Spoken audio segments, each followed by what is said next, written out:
মুহূর্তে দাঁড়িয়ে যেদিকে আমাদের নজর তা হচ্ছে অত্যন্ত গুরুত্বপূর্ণ। প্রধানমন্ত্রী নরেন্দ্র মোদী তিনি রাজ্যে আসছেন মালদা ও সেখানে তিনি ৩,২৫০ কোটি টাকার উন্নয়নমূলক প্রকল্পের উদ্বোধন করবেন, এমনটাই সোশ্যাল মিডিয়ায় জানিয়েছেন প্রধানমন্ত্রী। উদ্বোধন হবে হাওড়া গুয়াহাটি বন্দে ভারত স্লিপার ট্রেনের। এতে প্রধানমন্ত্রী অত্যন্ত আনন্দিত, সোশ্যাল মিডিয়ায় পোস্ট করেছেন তিনি। বালুরঘাট ফেরি, নতুন রেল লাইন, নিউ জলপাইগুড়িতে অত্যাধুনিক মালবাহী ট্রেনের রক্ষণাবেক্ষণ কেন্দ্র, শিলিগুড়ির লোকো ট্রেনের উন্নয়ন ও জলপাইগুড়িতে বন্দে ভারত ট্রেনের রক্ষণাবেক্ষণের ব্যবস্থার আধুনিকীকরণের মতো গুরুত্বপূর্ণ প্রকল্পগুলির শিলান্যাস করা হবে। পাশাপাশি 4টে নতুন অমৃত ভারত ট্রেনেরও সূচনা করা হবে। সোশ্যাল মিডিয়ায় পোস্ট মোদি। আপনাকে জানিয়ে রাখি, দেশের প্রথম বন্দে ভারত স্লিপার পাচ্ছে বাংলা। মালদা টাউন স্টেশনে হাওড়া কামাখ্যা বন্দে ভারত স্লিপার ট্রেনের উদ্বোধন করবেন প্রধানমন্ত্রী। হাওড়া থেকে 14 ঘন্টায় পৌঁছে যাওয়া যাবে কামাখ্যা। 16 কামরার বন্দে ভারত স্লিপার ট্রেন 823 জন যাত্রী নিয়ে যেতে পারবে এবং দেশের এই প্রথম বন্দে ভারত স্লিপার পাচ্ছে বাংলা। আর এই মুহূর্তে সেই স্লিপার ট্রেন, অর্থাৎ যে স্লিপার ট্রেন প্রধানমন্ত্রী নরেন্দ্র মোদী তিনি উদ্বোধন করতে চলেছেন, একদম ট্রেনের ভেতর থেকে রয়েছেন আমাদের প্রতিনিধি সায়ন্ত। সরাসরি সায়ন্তর সঙ্গে কথা বলবো। সায়ন্ত, আমরা জানি যে বন্দে ভারত মানে হচ্ছে সুপার প্রিমিয়াম একটা ট্রেন, এবং সেই ট্রেনের সঙ্গে যখন স্লিপার অ্যাড হচ্ছে তখন যাত্রীদের জন্য বিষয়টা আরো আরামদায়ক হতে চলেছে, তাই তো? তারা কি কি সুবিধা পাবেন যদি একটু তুমি ঘুরে দেখাও এবং ডিটেলসে জানাও। একদমই, দেখো স্লিপার বন্দে ভারত এক্সপ্রেস আর কিছুক্ষণের মধ্যে প্রধানমন্ত্রী নরেন্দ্র মোদীর হাত ধরে উদ্বোধন হতে চলেছে। আমরা রয়েছি সেকেন্ড টায়ার অর্থাৎ AC 2 কামরায়, এবং তুমি আমি অর্ঘ্যকে বলবো সেই ছবি দেখানোর জন্য। সেই এক একটা বকুপ এবং এক একটা বগি, যে বগিতে একাধিক ফিচার অর্থাৎ গুরুত্বপূর্ণ ফিচার রাখা হয়েছে। যেমন সিটগুলো অত্যন্ত আরামদায়ক করা হয়েছে, তেমনই যাতে মানুষজন সেখানে বসে যদি শুয়ে বসে বই পড়তে যেতে চান তার জন্য আলাদা পৃথক লাইটের যেমন ব্যবস্থা রয়েছে, তেমনই সিটগুলো অনেক বেশি আরামদায়ক বলে ইতিমধ্যেই রেলমন্ত্রকের তরফে জানানো হচ্ছে। এবং অনেক যাত্রী কিন্তু এখানে আসতে শুরু করেছেন। আমি একবার তাদের সঙ্গে আবার কথা বলে নেওয়ার চেষ্টা করব যে তারা কতটা উচ্ছ্বসিত। আপনারা কোথা থেকে আসছেন? আমরা মালদা। কতটা উচ্ছ্বসিত মালদা থেকে? ভীষণ ভাষায় বোঝাতে পারবো না। উত্তরবঙ্গ যাওয়ার জন্য বা দক্ষিণবঙ্গ যাওয়ার জন্য তো আরো একটি ট্রেন প্রধানমন্ত্রীর হাত ধরে। হ্যাঁ, এইটা কতটা আপনাদের সুবিধা হলো? ভীষণ সুবিধা হলো। আপনারা কি প্রধানমন্ত্রী আসছেন, প্রধানমন্ত্রীকে দেখতে আসছেন না এই ট্রেনকে দেখতে? দুটোই অবশ্যই, এবং প্রধানমন্ত্রীকে তো দেখতে আসছি, উপরি পাওনা ট্রেন। এবার তুই শুনতেই পেলে যে যারা যাত্রী রয়েছে তারা কিন্তু মূলত উচ্ছ্বসিত, যারা মালদার বাসিন্দা তারা কিন্তু যথেষ্ট উচ্ছ্বসিত। তোমাকে আরেকটা কথা বলে রাখি, প্রায় 4 দশক পর কিন্তু প্রধানমন্ত্রী, কোন দেশের কোনো প্রধানমন্ত্রী এই মালদা টাউন স্টেশনে আসতে চলেছেন। যখন AB গনি খান চৌধুরী রেলমন্ত্রী ছিলেন তখন প্রধানমন্ত্রী এসেছেন, এবং প্রায় 4 দশক পর আবার কোনো প্রধানমন্ত্রী, দেশের কোনো প্রধানমন্ত্রী এই মালদা টাউন স্টেশনে আসছেন। এবং তুমি দেখতে পাচ্ছ যে বগিতে আমরা দাঁড়িয়ে আছি অর্থাৎ AC 2 সেই কামরা, তুমি ছবিটা দেখতে পাচ্ছ অর্ঘ্যর ক্যামেরার মাধ্যমে। এবং এখানে প্রত্যেকটা বিষয় কিন্তু আমি আলাদা আলাদা করে তোমাকে অর্ঘ্যকে বলবো দেখানোর জন্য। তুমি দেখতে পাচ্ছ অনেকে আছে যারা চার্জার ব্যবহার করে, তারা শুধুমাত্র কেবল চার্জার নিয়ে আসে, তাদের জন্য পৃথক ব্যবস্থা রাখা হয়েছে। বই পড়ার জন্য, কথা বলার জন্য তাদের জন্য আলাদা ব্যবস্থা রাখা হয়েছে। আরও একটি সিস্টেম যেটা সব থেকে অত্যাধুনিক, সেটা হচ্ছে টকব্যাক সিস্টেম। সেই টকব্যাক সিস্টেম আমি অর্ঘ্যকে ছবিটা দেখাতে বলবো যে সেই টকব্যাক সিস্টেম হচ্ছে এতটা গুরুত্বপূর্ণ যে যদি কোনো অপ্রীতিকর ঘটনা ঘটে বা কোনো অগ্নিকাণ্ড বা ডাকাতির মতো ঘটনা ঘটে থাকে, তাহলে সেই টকব্যাক সিস্টেমের মাধ্যমে কিন্তু যে কোনো যাত্রী সরাসরি কথা বলতে পারবে চালকের সঙ্গে, অর্থাৎ চালকের নজর আনতে পারবে। আমি অর্ঘ্যকে বলবো সেই টকব্যাক সিস্টেমের কাছে দেখানোর জন্য এই টকব্যাক সিস্টেম, যেটা মূলত একদমই এমার্জেন্সি টকব্যাক সিস্টেম। তুমি দেখতে পাচ্ছ পুশ টু টক, এই গ্রিন আলো জ্বললে তোমরা কথা বলতে পারবে পাইলটের সঙ্গে, এবং রেড মানে হচ্ছে তোমার ওয়েট করতে বলা হবে। এবং এই সুইচটি টিপে কিন্তু সরাসরি পাইলটের সঙ্গে কথা বলতে পারবেন যে কোনো যাত্রী। অর্থাৎ সব ধরনের আধুনিক ব্যবস্থা কিন্তু এই স্লিপার বন্দে ভারত এক্সপ্রেসে রাখা হয়েছে। এবং তুমি দেখতে পাচ্ছ যে বেসিনের সামনের যে আধুনিক ব্যবস্থা, প্রত্যেকটি ক্ষেত্রে কিন্তু আধুনিক থেকে আধুনিকতম ব্যবস্থা। সব থেকে বড় কথা 5.0 যে আপগ্রেডেড ভার্সন, সেই কবচ প্রক্রিয়া কিন্তু এই ট্রেনের ব্যবস্থা করা হয়েছে। এই গেট অটোমেটিক গেট, এবং এই গেটের কিন্তু অন্যান্য বন্দে ভারত এক্সপ্রেসের যে গেট থাকে তার থেকে সম্পূর্ণ আলাদা। একাধিক আধুনিক থেকে আধুনিকতম প্রযুক্তি এই বন্দে ভারত স্লিপারে কিন্তু ব্যবহার করা হচ্ছে, যে কারণে উচ্ছ্বসিত যাত্রীরা তারা বলছেন যে উত্তরবঙ্গ এবং দক্ষিণবঙ্গকে জুড়ে দেওয়া, একই সঙ্গে পশ্চিমবঙ্গের সঙ্গে আসামকে জুড়ে দেওয়ার জন্য অত্যন্ত গুরুত্বপূর্ণ এই বন্দে ভারত স্লিপার এক্সপ্রেসটি। এবং সেই ছবি তুমি দেখতে পাচ্ছ যে অর্ঘ্য চট্টোপাধ্যায় সেই ক্যামেরায় সেই ছবি তুলে ধরছে। একদম শান্ত, আমরা তোমার মাধ্যমে একদম ট্রেনের ভেতর থেকে ছবিটা দেখছি, তুমি আমাদের সঙ্গে থাকো। দেশের প্রথম বন্দে ভারত স্লিপার পাচ্ছে বাংলা, একটা বড় খবর। বাংলা টাউন স্টেশনে হাওড়া কামাখ্যা বন্দে ভারত স্লিপার ট্রেনের উদ্বোধন করবেন প্রধানমন্ত্রী। যদিও সেই ট্রেনের একদম ভেতরে পৌঁছে গেছিলাম আমরা TV9 বাংলা, এবং সেখান থেকে আমাদের প্রতিনিধি প্রত্যেকটি কি কি সুবিধা আপনারা পাবেন যদি আপনারা হাওড়া থেকে কামাখ্যা যেতে চান, খুব কম সময়ের মধ্যে পৌঁছে যেতে পারবেন হাওড়া থেকে কামাখ্যা। কারণ এবার বন্দে ভারত স্লিপার ক্লাস রয়েছে, মাত্র কিছুক্ষণের মধ্যে আপনারা পৌঁছে যাবেন কামাখ্যা, এবং সেই ছবিটাই আপনাদেরকে দেখাচ্ছিল আমাদের প্রতিনিধি। একদম TV9 বাংলার পৌঁছে গেছে এই ট্রেনের ভেতরে। এই ট্রেনই উদ্বোধন করতে চলেছেন প্রধানমন্ত্রী নরেন্দ্র মোদী। আজ রাজ্যে আসছেন প্রধানমন্ত্রী। মালদায় ৩,২৫০ কোটি টাকার উন্নয়নমূলক প্রকল্পের উদ্বোধনের কথা সোশ্যাল মিডিয়ায় জানিয়েছেন প্রধানমন্ত্রী। সুব্রতোষ আমাদের প্রতিনিধি আমাদের সঙ্গে রয়েছে, সুব্রতোষ থেকে আরো ডিটেলস জানবো। সুব্রতোষ, এই যে তিনি জানিয়েছেন যে উন্নয়নমূলক প্রকল্পের উদ্বোধন করবেন এমনটা তিনি জানিয়েছেন, সেক্ষেত্রে কোন কোন প্রকল্পের উদ্বোধন হতে চলেছে বলে এখন অব্দি জানতে পারা যাচ্ছে? দেখো, এই মুহূর্তে আমি রয়েছি মালদা বাইপাস সংলগ্ন যে শাহপুরের যে মাঠ, এই যে তোমাকে দেখায়, প্রথমেই দেখায় যে এই যে তুমি দেখছো এ হচ্ছে নরেন্দ্র মোদীর এই জনসভার যে জায়গা, সভাস্থল এটা মূলত।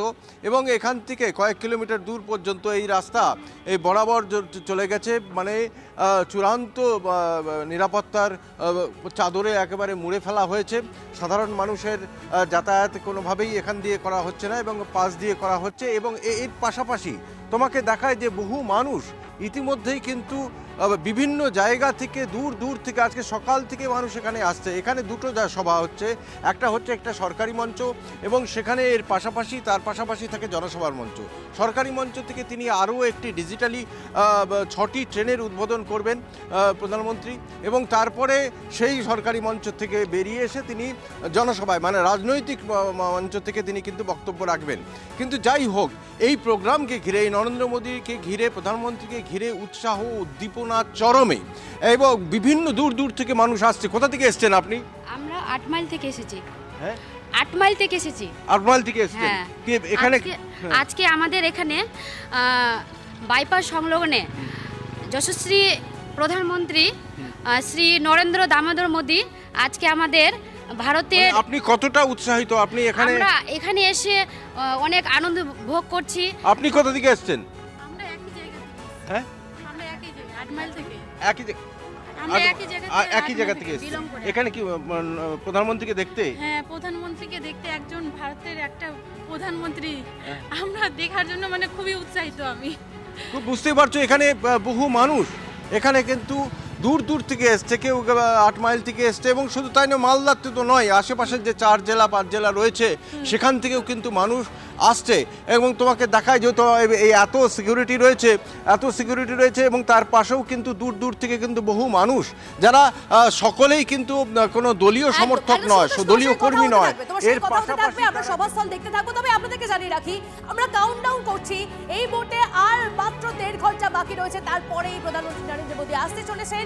তিনি বক্তব্য রাখবেন, প্রকল্প রয়েছে বেশ কিছু উন্নয়নমূলক প্রকল্প, সেই প্রকল্পগুলি উদ্বোধন করবেন। তার পাশাপাশি এই যে Vande Bharat sleeper class sleeper train, সেই স্লিপার ট্রেনেরও উদ্বোধন করতে চলেছেন প্রধানমন্ত্রী নরেন্দ্র মোদী। আমরা সেই ট্রেনে ঠিক কি কি সুবিধা পাবেন যাত্রীরা, কতক্ষণের মধ্যে কত তাড়াতাড়ি পৌঁছে যাবেন তারা, সমস্ত ডিটেলস দিচ্ছি, ভেতর থেকে ছবি দেখাচ্ছি আপনাদেরকে।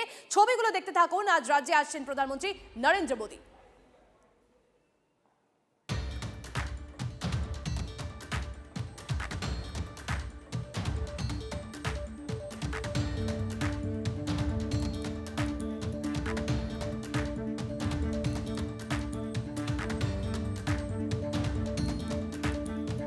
प्रधानमंत्री जी के दिशा निर्देशन में, गाइडेंस में जो रेलवे पूरा प्रगति कर रहा है, और इसमें माननीय रेल मंत्री जी की गाइडेंस में जो भी कॉन्सेप्ट है उसको पूरा ज़मीन तक उतारा जा रहा है।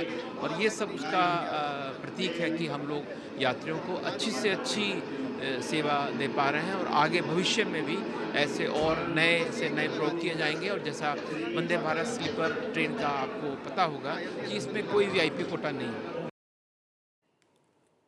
তবে পাশাপাশি একটু আশঙ্কারও কথা শোনা যাচ্ছে বন্দে ভারত স্লিপার ট্রেন চালু হলে পাথর বৃষ্টি হতে পারে, এই আশঙ্কা করা হচ্ছে। কালিয়াচক থানার আইসিকে চিঠি আরপিএফ এর প্রধানমন্ত্রীর উদ্দেশ্যে কালো পতাকা দেখানো হতে পারে বলেও আশঙ্কা। অতীতে হাওড়া এনজেপি বন্দে ভারত চালুর পর একাধিক পাথর বৃষ্টি হয়, আমরা খবর দেখিয়েছিলাম।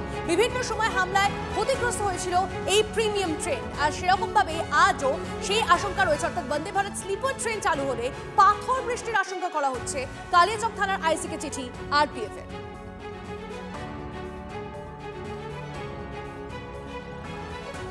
ভারতবর্ষের বিভিন্ন জায়গায় ট্রেনের উপর পাথর বৃষ্টি হয়েছে। এটা ভারতবর্ষের যে রেল বিভাগ এবং আভ্যন্তরীণ সুরক্ষার কথা বলছিলেন বিজেপির এক বেশি কথা বলার নেতা। আভ্যন্তরীণ সুরক্ষার দায়িত্ব কার ভারতবর্ষের? এইটুকুনি জানেন না? সেটা কেন্দ্রীয় গৃহমন্ত্রী।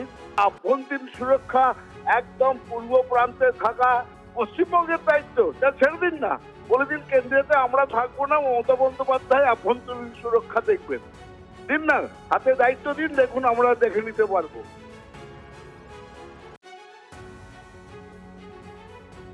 পশ্চিমবঙ্গবাসীর কাছে দুর্ভাগ্য, দেশের প্রধানমন্ত্রী সম্পর্কে দেশে তার সুরক্ষাকে, নিরাপত্তাকে সুনিশ্চিত করতে আরপিএফ কে জেলা পুলিশকে চিঠি লিখতে হয়। এর আগেও আমি একথা বলেছি যে তৃণমূল কংগ্রেস দল হিসাবে দেশের অভ্যন্তরীণ সুরক্ষার ক্ষেত্রে একটা বড় বিপদ হিসাবে সামনে আসছে। ফলে রাজ্যের শাসক দল তারা যখন দেশের অভ্যন্তরীণ সুরক্ষার সাথে কম্প্রোমাইজ করে, তখনই এই ধরনের বারবার করে রেলের উপরে আক্রমণ, জাতীয় সড়ক অবরোধ, ভাঙচুর, এই ঘটনাগুলো ঘটেছে। দুঃখজনক। 2026-এর নির্বাচনের পরে এর পরিস্থিতি বদলাবে।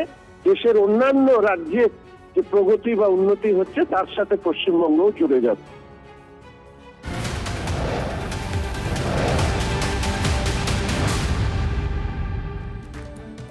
বঙ্গ সফরের আগেই তৃণমূল সরকারকে নিশানা মোদী। বাংলা সফরের আগে বাংলায় পোস্ট করে তৃণমূলকে আক্রমণ। তৃণমূলের শাসনে বাংলার মানুষ তিতিবিরক্ত, তো প্রধানমন্ত্রী। প্রতিদিনই তৃণমূলের অপশাসনের নতুন উদাহরণ সামনে আসছে। তৃণমূল সরকারকে প্রত্যাখ্যান করতে তৈরি বাংলা। মানুষ চায় উন্নয়নমুখী বিজেপি সরকার। সোশ্যাল মিডিয়ায় পোস্ট নমো।